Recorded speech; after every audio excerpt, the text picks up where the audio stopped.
जय माता दी भक्तों, माता की चौकी यूट्यूब चैनल में आप सभी का हार्दिक स्वागत है। तो कैसे हो आप सब? आशा करती हूँ आप सब बहुत अच्छे होंगे और अपने अपने घरों में कुशल मंगल होंगे। तो भक्तों, आज की इस वीडियो में मैं आपको बताने वाली हूँ कि जब माँ काली की सवारी आती है किसी भक्त पर, लेकिन वो बोलती नहीं है, तो इसका क्या कारण होता है। तो इसी के बारे में आज मैं आपको इस वीडियो के माध्यम से बताने वाली हूँ।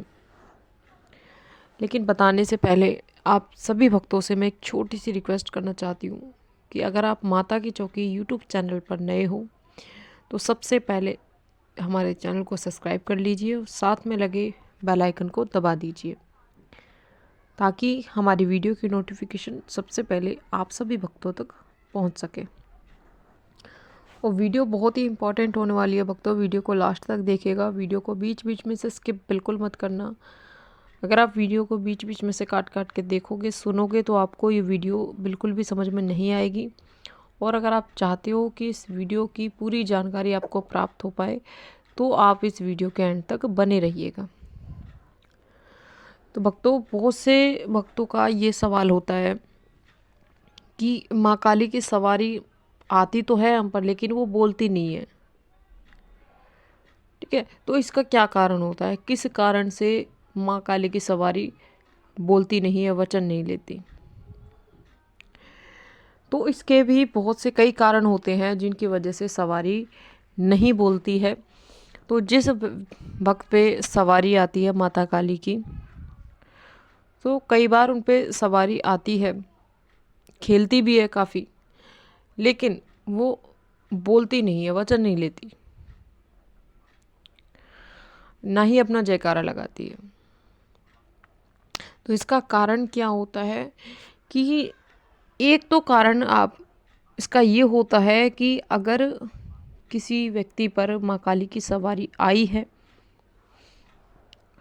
और उस सवारी का अगर किसी ने अपमान किया हो, आप उसके मतलब जिस व्यक्ति पर सवारी आई है माँ काली की, उस व्यक्ति घर परिवार में से अगर किसी ने सवारी का अपमान किया हो, जैसे कि सवारी आई है तो किसी ने बोल दिया है कि भाई ये तो ढोंग कर रहा है, या फिर इस पे कोई माता वाता नहीं आ रही है, या फिर ये झूठ बोल रहा है या फिर बोल रही है, तो इस कारण से भी सवारी रुष्ट हो जाती है और वो कुछ बोलती नहीं है।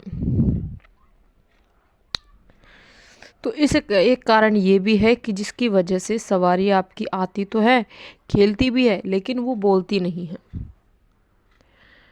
दूसरा कारण सवारी का ना बोलने का जो होता है वो है कि अगर आपने कोई आपकी इच्छा थी काफ़ी बड़ी, तो आप उस मनोकामना को पूरी करने के लिए आप कुछ बोल देते हो देवी देवता को कि मेरी ये इच्छा पूरी हो जाएगी तो मैं आपका आपका ये भोग दूंगा, ये चीज़ मैं चढ़ाऊंगा, ठीक है, या इतने का प्रसाद मैं बांटूंगा।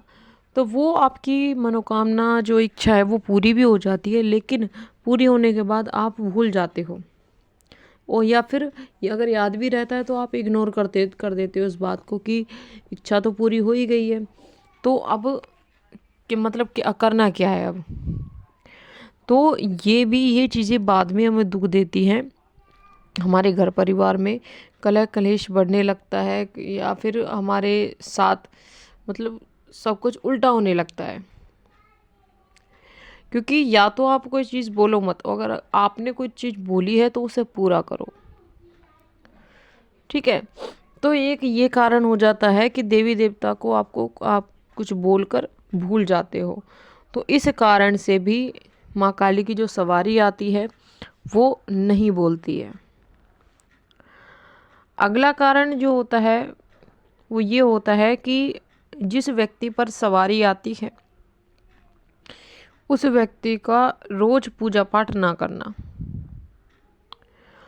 क्योंकि सवारी वाले व्यक्ति को डेली पूजा पाठ जरूर करनी चाहिए, जिससे कि उस व्यक्ति के शरीर में जो माँ काली की सवारी आती है उससे उसको एक तरीके से शक्ति प्राप्त होती है रोज़ पूजा पाठ करने से, जिससे कि वो उसके शरीर में जो, क्योंकि कोई भी शक्ति जब हमारे शरीर में आती है वो हमारे शरीर को कतई तो बिल्कुल तोड़ के रख देती है। आपको कई बार देखा होगा आपने, किसी व्यक्ति पर जब सवारी आती है तो सवारी आकर जब वो जाती है तो उस व्यक्ति का शरीर बहुत बुरी तरीके से मतलब दर्द करता है। ठीक है, तो इस तरीके का शरीर हो जाता है अगर आप पूजा पाठ डेली नहीं करते हो और आप पर अगर सवारी आ रही है तो डेली पूजा पाठ करना आपके लिए ज़रूरी है। अगर आपके ऊपर माँ काली की सवारी आती है या फिर किसी भी अन्य देवी देवता की सवारी आती है। ठीक है, अगला जो कारण है वो है कि सवारी का भोग ना देना।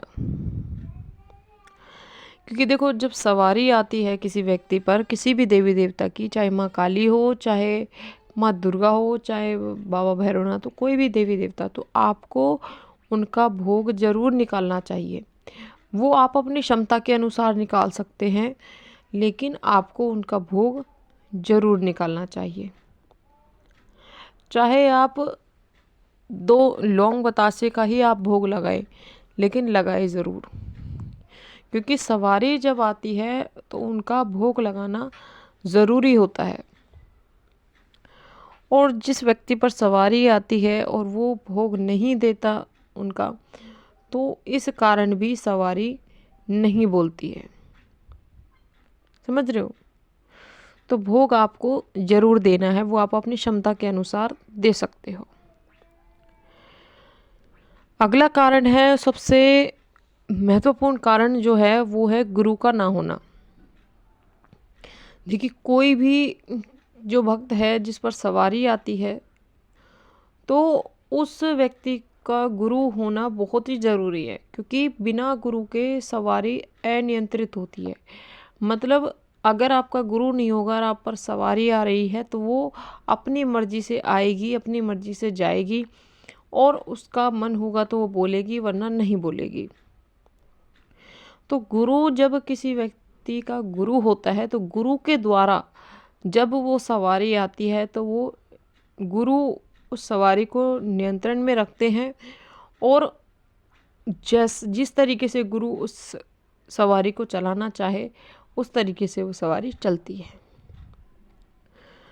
तो ये भी एक कारण होता है कि जिन व्यक्तियों पे बिना गुरु के सवारी आती है वो सवारी भी कई बार नहीं बोलती है, तो उनका गुरु होना भी बहुत ज़रूरी है।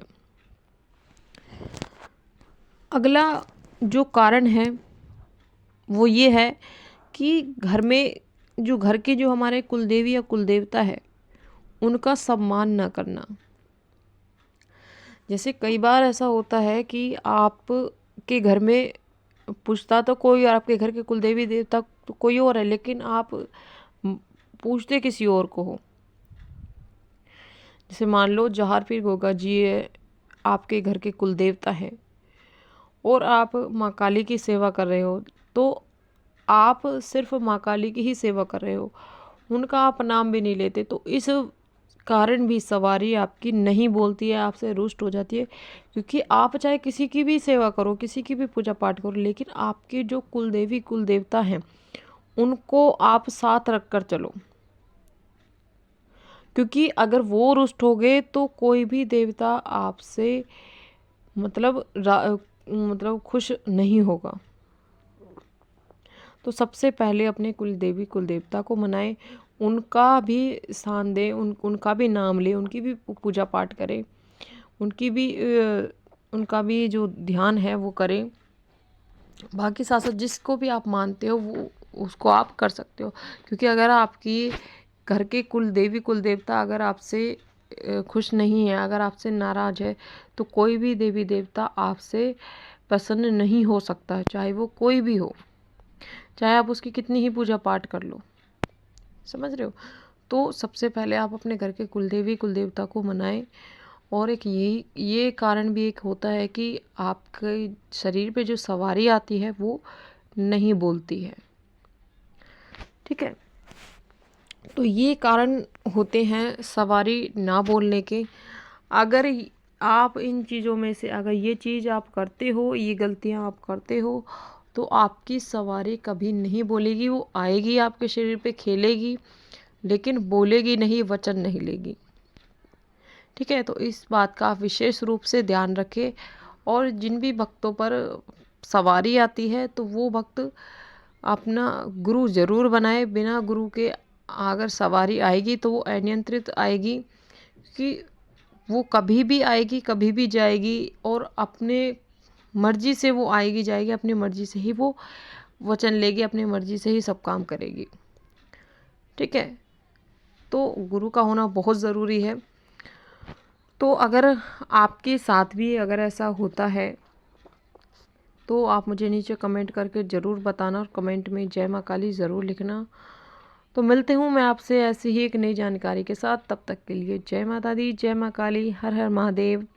माँ काली की कृपा सदैव आप पर और आपके पूरे परिवार पर बनी रहे।